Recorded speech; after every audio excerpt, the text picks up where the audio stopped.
Assalamualaikum warahmatullahi wabarakatuh. Jumpa lagi di channel Anto atau Anto Channel, channel tempatnya para petani organik seluruh Indonesia.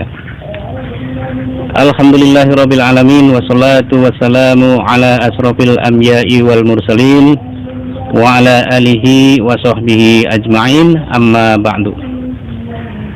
Teman-teman petani organik seluruh Indonesia yang kami banggakan, alhamdulillah berkat Allah Subhanahu wa taala sehingga kita masih dapat menyaksikan konten-konten pada Anto Channel, ya, pembahasan-pembahasan mengenai pertanian organik Indonesia. Baik, pada konten sebelumnya telah kita sajikan bagaimana cara membuat greenhouse persemaian, ya, secara benar. Kali ini konten bersambung, yaitu pembahasan mengenai bagaimana cara membuat media tanam yang baik dan benar, lalu mengisinya kepada atau ke dalam polybag, ya, yang baik dan benar. Setelah itu nanti insya Allah konten berikutnya berlanjut kepada pemilihan sulur yang sehat dan unggul, ya. Kemudian bagaimana treatment terhadap biovaksin, ya, agar bibit menjadi toleran terhadap penyakit, terutama penyakit jamur fusarium. Oke, untuk lebih jelasnya kita tonton videonya sampai habis, jangan di skip, ya, agar kita mendapatkan pengetahuan secara komprehensif atau menyeluruh, ya. Jangan lupa juga sedekah subscribe-nya, like-nya, dan loncengnya. Lalu teman-teman silakan share ke teman-teman yang lain. Oke, selamat menyaksikan konten berikut ini. Bismillahirrahmanirrahim. Hari ini saya akan mempraktekkan bagaimana cara membuat media semai yang bagus, ya, yang oke, ya, media semai untuk menyemai bibit atau benih vanili organik, ya. Nah, ini medianya.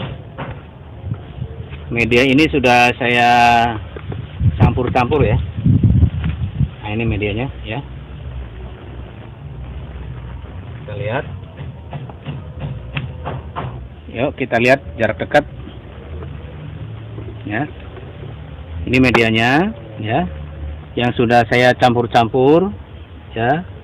Racikannya terdiri dari tanah biasa yang ada di kebun, ya, dicampur menggunakan kohe sapi perah, ya, lalu dikasih arang sekam, dan yang terakhir dolomit, ya.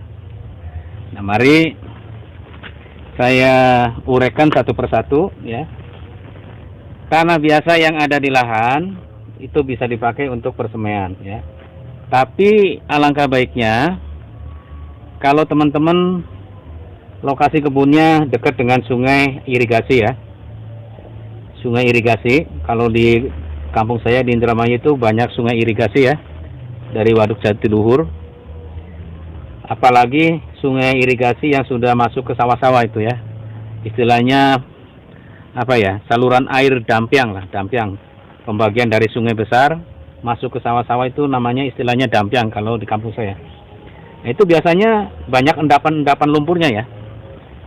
Banyak endapan lumpur dari air keruh mengendap di pinggir-pinggir sungai irigasi. Nah, lumpur itu sangat baik sekali untuk media semai, ya. Tinggal dicampur dengan kohe sapi perah, dicampur lagi dengan arang sekam.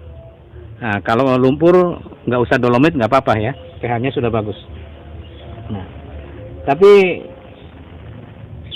kalau tidak ada endapan lumpur, tanah di kebun nggak masalah, ya.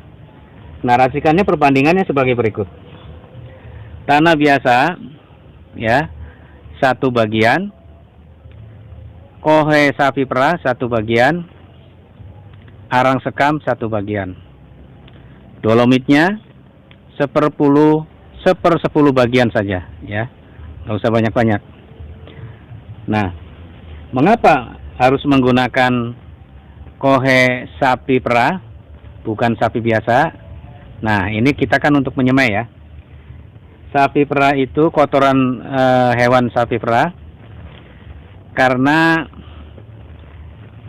ketika sapi perah itu mau diambil susunya, biasanya kan perasan yang pertama, kedua, ketiga itu kan dibuang, ya, dibuang di lantai begitu saja. Nah, hasil buangan susu itu kan nanti menyatu, mengalir dengan kotoran sapi itu sendiri. Ya, kalau saya perhatikan di kandang sapi itu kohenya, ya, itu cara membersihkannya disiram pakai air, disemprot, ya, kemudian ditampung pada sebuah bak kotoran, ya, jadi satu. Jadi air untuk mandiin sapi, untuk membersihkan lantai, susu perah yang dibuang-buang itu menyatu jadi satu di kolam pembuangan kotoran sapi. Nah, itu, ya, jadi karena kotoran sapi sudah tercampur sama susu murni yang dibuang-buang itu, maka kotoran sapi itu sangat baik sekali untuk pembuatan media semai, ya, terutama menyemai vanili. Nah, kemudian mengapa harus dicampur dengan arang, ya, arang sekam terutama? Boleh arang kayu, boleh arang batok, boleh, yang penting arangnya yang halus, ya, seperti arang sekam, ya. Pabrik arang kayu biasanya kan sebelum dia jual arangnya diayak dulu tuh. Yang kasarnya dijual, yang halusnya dibuang-buang. Daripada dibuang sayang, kita manfaatkan untuk campuran media semai. Begitu juga pabrik arang batok, ya, biasanya dia diayak dulu tuh. Yang kasarnya dijual, baru yang harusnya dibuang atau disimpan sewaktu-waktu ada orang butuh, maka bisa diuangkan juga, ya. Sebenarnya nggak dibuang sih, disimpan, nanti kalau ada orang nyari, ya diganti dengan kertas lembaran yang merah. Nah, itulah. Nah, kenapa harus pakai arang? Nah, ini, ya, baik untuk media semai maupun media tanam, arang itu sangat baik sekali untuk pertumbuhan suatu tanaman, ya. Nah, kalau orang luar negeri menyebutnya tanah terra preta, ya. Setelah tanah dicampur dengan arang, maka disebut tanah terra preta atau tanah hitam, ya. Nah, arang berfungsi sebagai penggembur tanah, ya. Ya, kalau kita mencari kompos atau humus itu kan agak susah. Ya, kita membuat humus sendiri menggunakan arang. Kalau ada humus, lebih bagus, ya. Di hutan itu kan banyak humus tuh. Humus itu tanah yang sudah tercampur dedaunan yang kering, yang sudah membusuk, yang sudah hancur menjadi tanah, itu tanah humus itu namanya. Nah, karena mencari tanah humus itu sangat susah, maka kita bikin sendiri menggunakan tanah yang ada di lahan, ya, dicampur kohe sapi, dicampur arang sekam, arang batok, arang kayu, tinggal pilih yang mana, ya. Tapi yang paling bagus adalah arang sekam.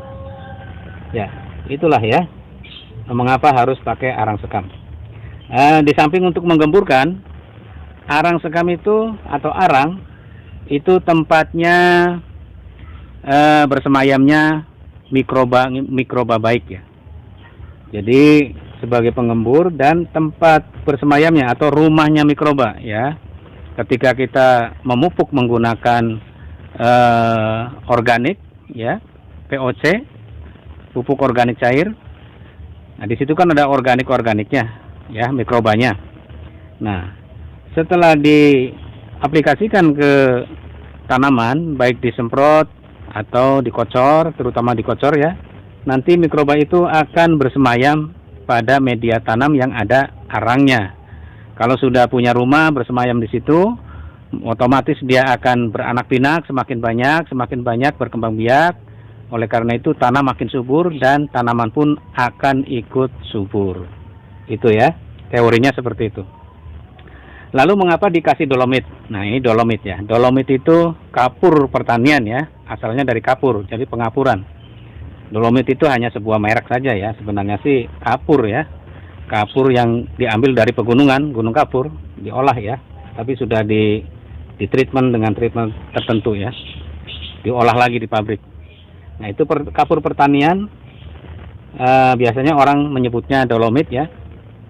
Itu sebagai penetral pH. Karena kita tidak tahu media tanam yang kita pakai itu pH-nya normal atau cocok apa tidak, solusinya kita kasih kapur dolomit ya. Kalau kita punya alat ukur pH itu lebih bagus ya. Jadi nanti media semai atau media tanam khususnya untuk vanili itu pH-nya berkisar antara 5,5 sampai dengan 7,5 itu sudah cukup bagus ya. 5,5 sampai 7,5 atau 8 pun tidak masalah ya. Nah, itulah kira-kira gambaran untuk membuat media semai. Ini hasilnya seperti ini nih ya. Hasilnya seperti ini ya, hitam, nge-pure ya. Jadi tidak bergumpal, nge-pure ya, seperti pasir ya. Kalau orang sih ada yang dicampur dengan pasir. Seperti balitro itu kalau bikin benih itu dicampur pasir, tapi nggak usah lah ya. Pasir itu di samping kita juga harus beli ya, buang-buang sayang gitu. Daripada buat media semai, mending buat bangun rumah kalau pasir ya. Kalau saya seperti ini aja ya. Jadi saya ulangi lagi. Media semai yang saya pakai adalah tanah biasa atau tanah merah yang ada di lahan ya, satu bagian, lalu dicampur kohe sapi perah satu bagian ya, lalu dicampur lagi dengan arang sekam satu bagian dan dolomit 1/10 bagian ya. Demikianlah teman-teman sekalian ya, racikan rahasia untuk membuat media semai yang bagus ya, dijamin jos. Nanti persemaian vanili walaupun setek satu buku atau satu daun dijamin numbuh tunas dan subur. Oke, terima kasih. Wassalamualaikum warahmatullahi wabarakatuh. Alhamdulillahirrabbilalamin. Telah kita simak video tersebut ya dengan seksama. Mudah-mudahan konten kali ini bermanfaat bagi kita semuanya ya. Saya ucapkan terima kasih kepada teman-teman yang telah ikhlas memberikan subscribe-nya, like-nya dan loncengnya, lalu men-share-nya kepada teman-teman ya. Sekali lagi saya ucapkan terima kasih. Selamat menonton video berikutnya. Wassalamualaikum warahmatullahi wabarakatuh.